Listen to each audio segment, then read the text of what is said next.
now is 11 minutes past 8. Teachers are angry about government plans to reduce the ratio of teachers to students, saying it lets down students and teachers. Education Minister Hekia Parata announced the changes which will see class sizes increase slightly. Performance-based pay will be introduced, but the Principals Federation warns this could be damaging if it isn't done properly. However, to introduce pay on performance, and particularly academic performance, then may likely change the very climate that contributes to the very high success that we have internationally. The government will also performance pay and larger classrooms. That is one of the big political issues of this week. To talk with us more about this is Selwyn Manning from livenews.co.nz. Welcome back to the show, Selwyn. Yeah, good morning, Glenn. Yeah, so performance pay, this is what teachers were protesting about also not so long ago, but it sounds like the government hasn't been listening. No, it wasn't listening, and I think the government in this last few weeks has been looking for a circuit breaker, and it's certainly been rolling out policies that are achieving its goal of separating all the bad news it's been getting over the last 3 months, particularly, with Nick Smith halfway through that, and certainly with John Banks's scandal over the donations. It's now been rolling out also. It had to get some of these things out before the budget, and so all the emphasis later next week will be on budgetary items, and this in a way is a precursor to that. Some of the things too is the government's been really selling on this performance payments for teachers, achievements kind of thing, this policy trying to actually glean public support, saying, why shouldn't a teacher get paid for performing, kids getting a higher standard of achievement through their hard work. Not on the surface, it sounds, Glenn, to me like a fantastic idea. But when you start to actually go through it and you start to actually critically analyse this thing, it's a looming disaster. If you look, for example, at schools that stream their classes, meaning that they put students with a record of high achievement in a cluster group in various classes, and then it streams down to those who are struggling to achieve. Now, if a teacher, for example, is teaching those high achieving students, well, he's going to get he or she is going to get their performance payment.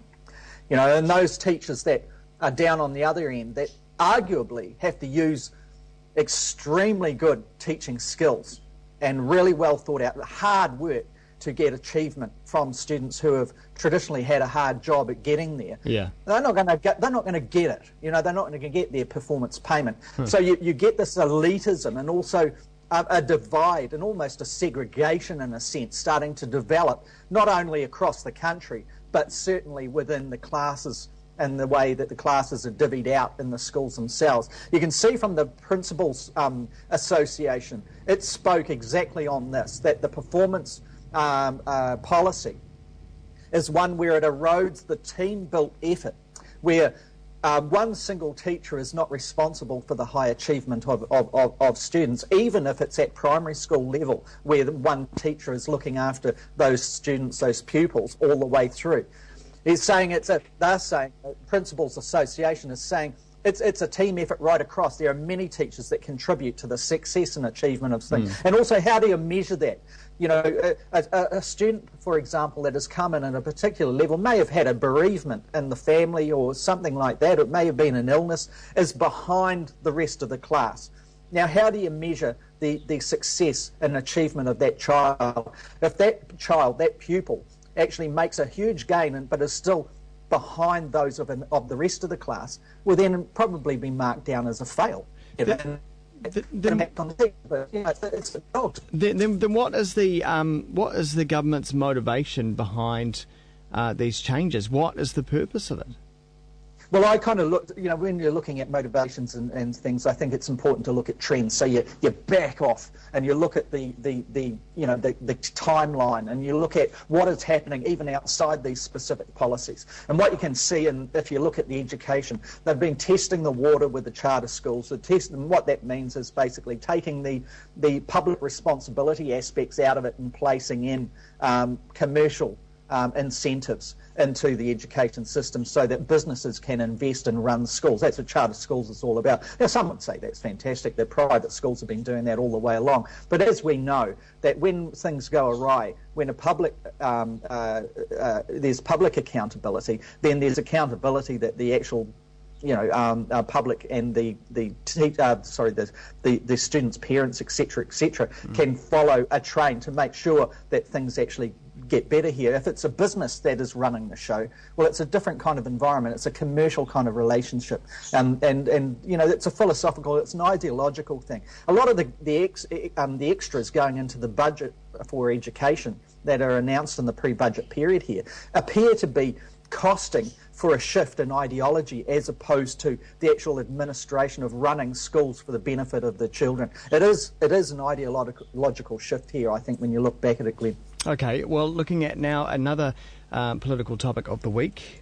Big job cuts were promised to help make big savings at the Ministry of Foreign Affairs and Trade, but it seems the ministry is bound to unprecedented diplomatic pressure, confirming that fewer than 100 people are being laid off. Political reporter Jessica Much questioned the head of MFAT about the turnaround. Yes, the Ministry of Foreign Affairs, of course. So this issue's been rolling on for a number of months now, and the government's handling of the job cuts there has been criticised, but they reckon all's hunky-dory.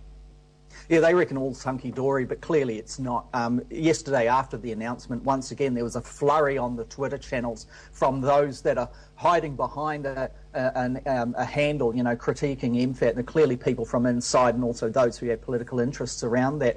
But what was happening too yesterday in the One News kind of thing across the road from you guys came out with this article that we introed in on there, where Warren Fraser, who represents the workers inside MFAT in a sense, he's the president of the Foreign Service Association, a New Zealand organisation there, basically like a union representative.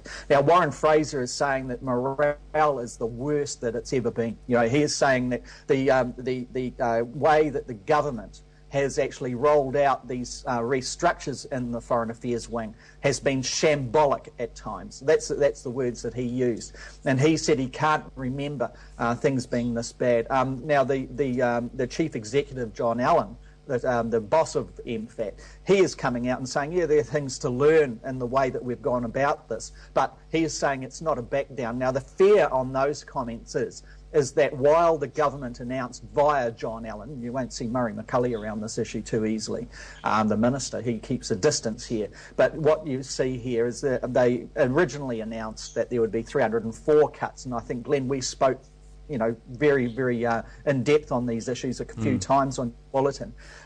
So 304 under public pressure, under political pressure, but most significantly from pressure within national stakeholder groups, those exporters and agricultural exporters and commodity exporters who are fearful that when you cut diplomatic jobs out there that are trying to actually sell your brand to other countries, diplomats, etc., and markets, then you're tampering with people's livelihoods. Big business here, and New Zealand at large could actually suffer significantly from it. Now, I suspect that those pressures that have caused the government to trim back its intended 304 down to 79. But you've got to remember, in 79, there is still 23 foreign policy people losing their jobs and 56 corporate services staff losing their jobs. Now, each one of those people has been doing a big job, excuse me, for New Zealand for a long time, and they're going to be gone. The consequence of that we'll be able to see probably within 6 months. But this is just one ministry of, I suppose, of dozens that do need to be cutting costs in these tough economic times. Well, that's one particular point of view on this, I suppose, and they should be seen to be doing their part. Okay, well, when you look at the costs in millions of what the government has put into the education area to roll out its ideological policy that's obviously controversial within teaching circles, it actually is more than what the cost savings would be in tampering and cutting back on our foreign service here. And when you stand back, you think, are these guys crazy? When you look at, would we tamper with our ability to actually earn an income in our families? The answer, in a reasonably minded way, would be no, absolutely not. Now, with the country, one of our only ways of actually securing an income coming in for our country is to stimulate our export opportunities. Yes, there are tourism kind of opportunities where tourists come into New Zealand. The domestic sector kind of looks after that. But that is nothing in comparison to our export-led economy. The government has not backed off its trade-led, export-led plan and its strategy, if you want to try to define its shady edges to its strategy. But actually tampering with its ability to actually sell brand New Zealand Inc. out there and actually really perform compared to all those other competitive countries that are out there trying to peddle the same kind of products and commodities.